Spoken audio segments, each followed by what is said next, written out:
Alright, so I'm making some breakfast burritos. I already made the eggs and the potatoes before at home. And I spot my husband and daughter over there playing and climbing logs with Shadow. There's nothing more perfect than going camping with the family for us, I guess. We just really love it. It's a lot of fun. Nature's just so nice, and you don't get a lot of nature so in the big city. So, it's just nice.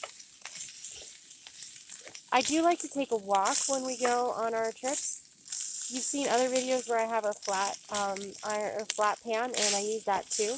But with this trip, I just wanted to make burritos, so I wasn't making pancakes or anything. So really simple, just easy. Wok is really good for pretty much every meal, especially if you pre-make all your meals. Like, for example, we did this trip. I have beef and cheese burritos that we'll have for lunch. Then we're having breakfast burritos for breakfast, and last night we had spaghetti.